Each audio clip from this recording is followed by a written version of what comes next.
En effet, la coordination de ce mouvement a décidé d'œuvrer par tous les moyens pour la tenue des assises nationales avant l'organisation des élections.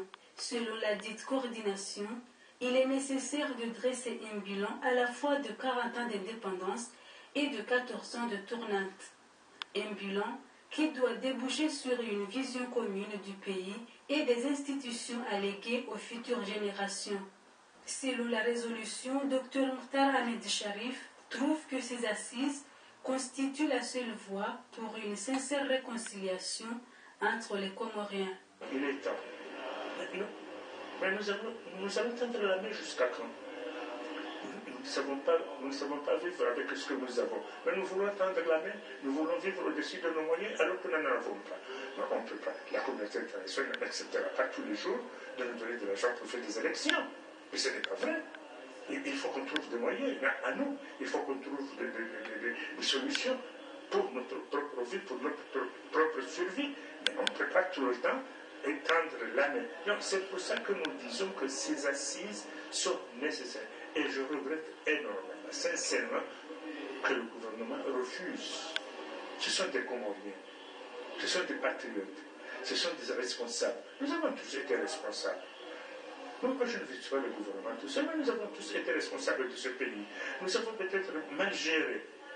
Mais il est temps que nous reconnaissions nos erreurs pour que nos enfants ne puissent pas recommencer les mêmes erreurs que nous avons fait. Si nous avons à pardonner à quelqu'un, on lui pardonnera pas, on lui dira on ne recommence plus. Et nos enfants, quand ils viendront, et le président qui viendra aura une feuille de route qu'il doit appliquer, parce que les assises lui auront donné des recommandations nécessaires pour la bonne marche de notre pays. Il faut rappeler que le mouvement du 11 août est né à la suite d'une grande rencontre de soutien aux athlètes comoriens. Ils se sont retirés des Jeux des îles pour avoir constaté que le règlement a été violé.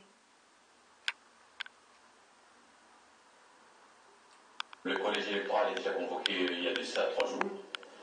Il n'est pas question de remettre en cause ce processus électoral qui est impératif en raison des normes constitutionnelles de notre pays qui veulent qu'en cette période soient organisées les élections présidentielles et des gouverneurs. Je pense que la légalité constitutionnelle prime sur des questions d'ordre accessoire comme l'examen du bilan ou des primaires ou de la tournante. Je pense que ces questions sont accessoires par rapport à l'essentiel. L'essentiel, c'est quoi? C'est de respecter la légalité constitutionnelle qui est notamment de mettre en place et de mettre en œuvre le processus électoral tel qu'il a été convoqué dernièrement par le président de la République. Ça veut dire,